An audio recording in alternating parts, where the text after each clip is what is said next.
नमस्कार, मी रुचिता. ॲग्रोमध्ये आपल्या सर्वांचे स्वागत. आज आपण शेती संदर्भातील महत्त्वाच्या बातम्यांचा आढावा घेणार आहोत. अकोला कृषी उत्पन्न बाजार समितीत सोयाबीनच्या दरात मोठी उसळी पाहायला मिळते. मंगळवारी बियाणे दर्जाच्या सोयाबीनला तब्बल 7,500 प्रति क्विंटल रुपये दर मिळाला, तर नियमित सोयाबीनला 7,400 रुपयांपर्यंत दर मिळाला.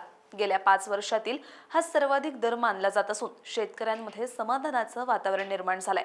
आंतरराष्ट्रीय बाजारातील घडामोडी, खाद्यतेलाची वाढती मागणी आणि सोयाबीनची मर्यादित उपलब्धता यामुळे बाजारात तेजी वाढल्याचं सांगितलं जात आहे. दरवाढीचा फायदा घेण्यासाठी अनेक शेतकरी साठवून ठेवलेले सोयाबीन विक्रीसाठी बाजारात आणतायत.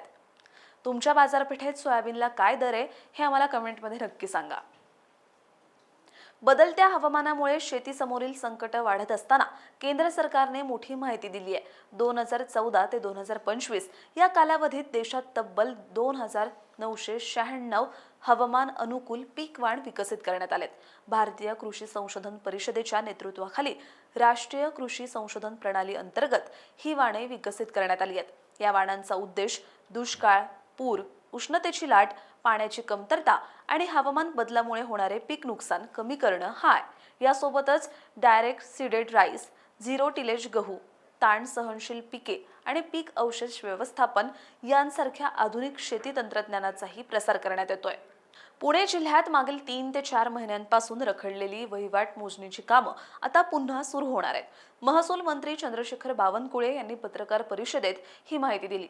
जमाबंदी आयुक्त आणि पुणे महापालिका आयुक्त यांच्यातील चर्चेनंतर हा प्रश्न मार्गी लागला असून सुमारे 400 ते 500 प्रलंबित जमीन मोजणी प्रकरणं निकाली निघण्याची शक्यता आहे.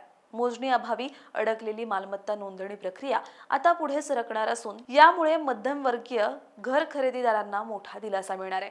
भूमी अभिलेख विभाग, नगर रचना विभाग आणि स्थानिक स्वराज्य संस्थांमधील प्रक्रियेबाबतही महत्त्वाचे निर्णय घेण्यात आलेत. कापूस पिकावरील वाढता खर्च आणि सततचा तोटा यामुळे शेतकरी आधीच अडचणीत आहेत. अशातच नव्या हंगामात कापूस बियाणांच्या विक्रीत लिकिंगचा प्रकार सुरू असल्याची चर्चा रंगली आहे. काही खासगी कंपन्या जास्त मागणी असलेल्या वाणांसोबत इतर उत्पादने घेण्याची सक्ती करत असल्याचा आरोप होतोय. देशातील जवळपास 98% कापूस बियाणांचा पुरवठा खासगी कंपन्यांकडून केला जातो. यंदा लागवड कमी राहण्याची शक्यता असतानाही कृत्रिम टंचाई निर्माण करून वितरकांना लिकिंगने बियाणे देण्याचे प्रकार सुरू असल्याची कुजबूज आहे. तुमच्याही बाजारपेठेत किंवा शेजारी आजूबाजूला असे प्रकार घडतायत का हे आम्हाला कमेंटमध्ये सांगायला विसरू नका. खानदेशात यंदा कापूस प्रक्रिया उद्योग संथ गतीने सुरू राहिल्यामुळे अपेक्षेपेक्षा कमी कापूस गाठींची निर्मिती झाली आहे.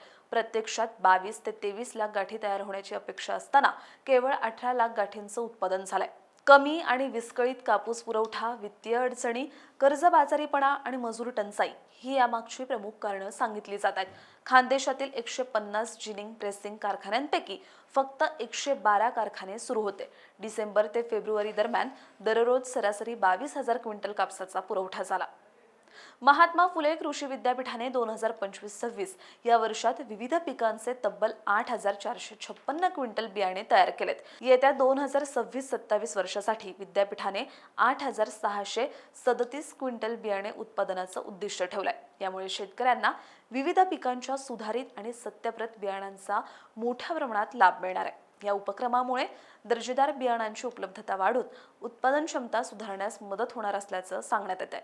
विद्यापीठाचे कुलगुरू खर्चे यांनी सांगितले की शेतकऱ्यांना पुरेशा प्रमाणात उत्कृष्ट बियाणे उपलब्ध होण्यासाठी जास्तीत जास्त बीजोत्पादन घेणं हे विद्यापीठाचं उद्दिष्ट असलं पाहिजे. जमिनीची सुपीकता टिकून ठेवण्यासाठी पुरेशा प्रमाणात जैविक कंपोस्ट खतं द्यायला हवीत. आता कृत्रिम बुद्धिमत्ता म्हणजेच AI तंत्रज्ञानाच्या मदतीने तालुकास्तरीय मान्सून आगमनाचा अंदाज आणि 1 किलोमीटरपर्यंत अतिस्थानीय पर्जन्यमानाचा अंदाज उपलब्ध होणार आहे. हवामान विभाग यंदाच्या मान्सून हंगामापासून ही नवी सेवा सुरू करत असून मान्सूनचं केरळातील आगमन झाल्यानंतर क्रमाक्रमाने देशातील वाटचाल स्पष्ट करण्यात येते. मात्र आता देशभर तालुका स्तरावर मान्सून कधी दाखल होईल याचा अंदाज दिला जाणार आहे. विदर्भातील तालुक्यांचाही या योजनेत समावेश आहे. दर बुधवारी पुढील 4 आठवड्यांचा हवामान अंदाज जाहीर केला जाणार असून ही प्रणाली भारतीय उष्णकटिबंधीय हवामानशास्त्र संस्थेने विकसित केली आहे. या सगळ्याविषयी तुम्हाला काय वाटतं हे आम्हाला कमेंटमध्ये सांगायला विसरू नका. आणि अशाच शेती संदर्भातील महत्त्वाच्या बातम्यांचा आढावा घेण्यासाठी ॲग्रोवनला सबस्क्राईब आणि फॉलो करायला विसरू नका.